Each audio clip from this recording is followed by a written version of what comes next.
மறுமலர்ச்சி தொழிலாளர் முன்னணியின் பொதுக்குழு கூட்டம், புதிய நிர்வாகிகள் தேர்வு இப்பொழுது இங்கே நடைபெற்றுக் கொண்டிருக்கிறது. இதற்கு மத்தியில் நேற்று திடும் பிரவேசமாக உள்துறை அமைச்சர் அமித்ஷா சென்னைக்கு வந்து கமலாலயத்துக்கு மாலையிலே சென்று பாரதிய ஜனதா கட்சியும் அண்ணா திராவிட முன்னேற்ற கழகமும் கூட்டு வைத்துக் கொண்டது என்றும், பாரதிய ஜனதா கட்சிக்கு தமிழ்நாட்டு தலைவராக நெல்லை சட்டமன்ற உறுப்பினர் நயினார் நாகேந்திரன் அவர்களையும் அறிவித்து கூட்டணி அமைந்துவிட்டது என்ற ஒரு செய்தியை வெளியிட்டிருக்கிறார்கள். ஆனால் மதிப்பிற்குரிய முன்னாள் முதல்வர் எடப்பாடி பழனிசாமி அவர்கள் எக்காரணத்தை கொண்டும் பாரதிய ஜனதாவோடு நாங்கள் உடன்பாடு வைத்துக் கொள்ள மாட்டோம் என்று அண்மையில் தான் கூறினார். அதற்கு பின்னர் பாரதிய ஜனதா கட்சியினுடைய சில கொள்கைகளை எல்லாம் விமர்சித்து பேசினார். ஆனால் திடீரென்று அவர் டெல்லிக்கு சென்றதும், பிறகு சட்டமன்ற உறுப்பினர் நண்பர் செங்கோட்டையன் சென்றதும், செங்கோட்டையன் 2 முறை சென்றதும், இதற்கு பிறகு இங்கே அமித்ஷா வருவதாக திடீரென்று அறிவிப்பு வந்து கூட்டணி அரசு அமைக்கப் போகிறோம், அதிமுக தலைமையில் கூட்டணி என்று அந்த வார்த்தையும் சொன்னார். ஆனால் இந்த அறிவிப்புக்கு முன்னால் மாநில முதல்வராக இருந்த அண்ணா திராவிட முன்னேற்ற கழகத்தினுடைய பொதுச் செயலாளர் மதிப்புக்குரிய எடப்பாடி பழனிசாமி அவர்கள் ஒரு வார்த்தை பேசவில்லை. கூட்டணி அமைகிறது அவர் தலைமையில் என்று சொன்னால் 5 நிமிடமாவது அவர் பேசி இவர்களை வரவேற்று முறைப்படி அதற்கு பிறகு பிஜேபி பேசினால் அது கூட்டணிக்கு ஆரோக்கியமானதாகவும் ஒரு உண்மையான கூட்டணி அமைவதாகவும் தெரியும். அவர் மௌனசாமி போல பேசாம அமைதியாக அமர்ந்து விட்டு முழுவதையும் அமித்ஷா அவர்களே பேசி சில கேள்விகளுக்கு சொன்ன பதில்கள் எல்லாம் தமிழ்நாட்டுக்கு சாதகமாக எந்த முடிவையும் அவர் அறிவிக்கவில்லை என்பதையும், இந்த கூட்டணி எக்காரணத்தை முன்னிட்டும் பிஜேபியோடு சேரமாட்டோம் என்று சொன்ன மதிப்புக்குரிய எடப்பாடி பழனிசாமி அவர்கள் இப்பொழுது இப்படி திடீரென்று அவர்கள் முடிவெடுத்து அறிவித்திருப்பதும், இது நிலைக்குமா, இது நீடிக்குமா, அல்லது ஒரு 3-4 மாதத்துக்குள் அவர்களுக்குள்ளே ஒரு கருத்து வேறுபாடு உருவாகி குலையுமா, எதுவுமே தெரியாது. ஆனால் அவர்கள் பாரதிய ஜனதாவுக்கு எடுபிடி போல இருந்து கொண்டுதான் நேற்றைக்கு அந்த நிகழ்ச்சியை நடத்தி காட்டினார்களே தவிர, அண்ணா திராவிட முன்னேற்ற கழகத்திலே இருந்து ஒரு வார்த்தை யாரும் பேசவே இல்லை.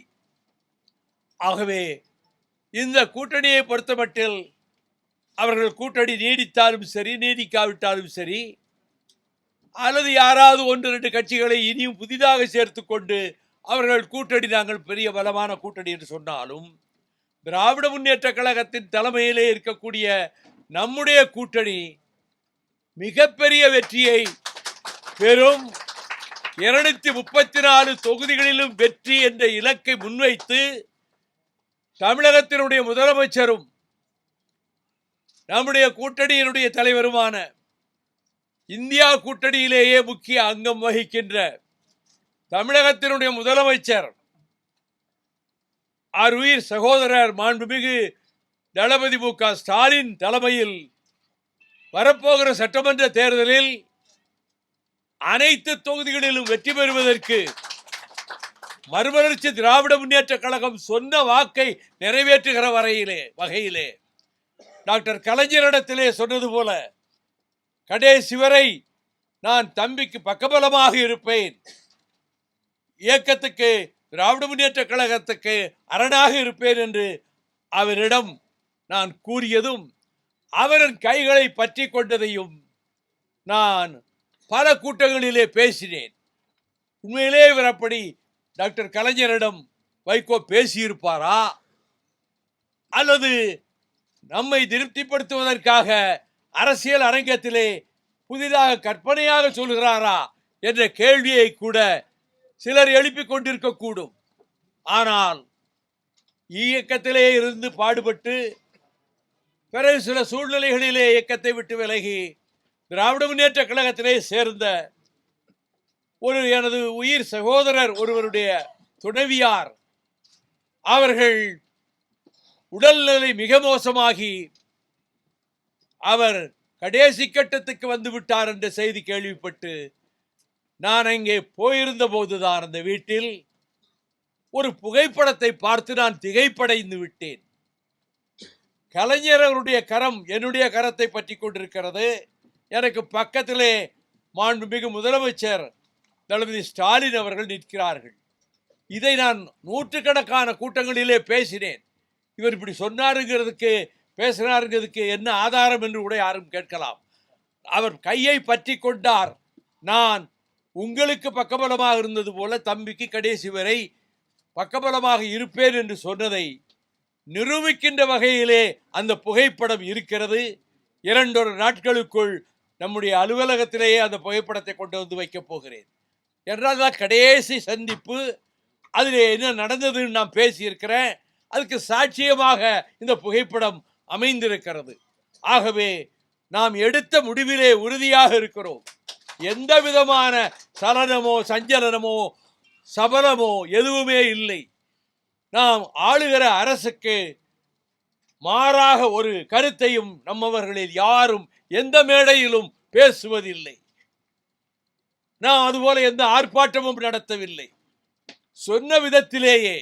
என்றால் மற்ற கட்சிகளுக்கும் நமக்குள்ள வித்தியாசம், மற்ற கட்சிகள் தனித்தனி கட்சிகள், அவர்கள் இப்பொழுது கூட்டணிக்கு வந்து சேர்ந்திருக்கிறார்கள். நாம் அதிலே ஒரு அங்கமாக இருந்தவர்கள். நாம் எல்லோரும் திமுகவின் அங்கமாக இருந்து 93 நான் வெளியேற்றப்பட்ட பிறகு ஆரம்பிக்கப்பட்ட ஒரு தனி கட்சி. 31 வருடங்களாக நாம் பாடுபட்டு நடத்தி கொண்டு வருகிறோம்.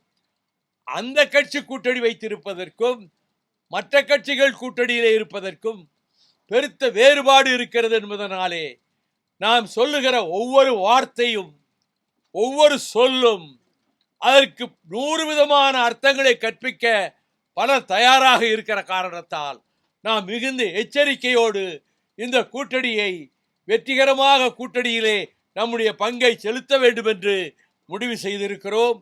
நம்முடைய மறுமலர்ச்சி தொழிலாளர் முன்னணி தோழர்கள் உண்மையான தியாகிகள். வேறு நிறுவனங்களுக்கு சென்று இதே தொழிலாளர்கள் அங்குள்ள அமைப்பில் சேர்ந்தால் பதவிகள் கிடைக்கலாம். ஆனால் வேறு எந்த தொழிற்சங்கத்துக்கும் போக மாட்டோம். மறுமலர்ச்சி திமுகவினுடைய தொழிற்சங்கமான மறுமலர்ச்சி தொழிலாளர் முன்னணியில் தான் நாங்கள் தொடர்ந்து பாடுபடுவோம் என்று முடிவெடுத்து செயல்படுகிற என் தோழர்களாகிய உங்கள் அனைவருக்கும், புதிய நிர்வாகிகளுக்கும் என்னுடைய வாழ்த்துக்களை, தலைமை கழகத்தினுடைய வாழ்த்துக்களை, பாராட்டுக்களை நான் மகிழ்ச்சியோடு இந்த நேரத்திலே தெரிவித்துக் கொள்கிறேன். உங்களுடைய பங்களிப்பும் தேர்தலிலே மிகப்பெரிய அளவிலே இருக்கும் என்பது எனக்கு நன்றாக தெரியும். நீங்கள் லட்சியவாதிகள், கொள்கைக்காக இருப்பவர்கள், கொள்கைக்காக பாடுபடுகிறவர்கள். அந்த வகையில் நம்முடைய தொழிலாளர் தோழர்களை மற்றவர்களுக்கு எடுத்துக்காட்டாக இருக்கிற அளவுக்கு இந்த தேர்தல் வருகிற காலத்திலே உங்களுடைய பணி இருக்க வேண்டும் என்பதையும் நான் அன்போடும் உரிமையோடும் உங்களிடம் கேட்டுக்கொள்கிறேன்.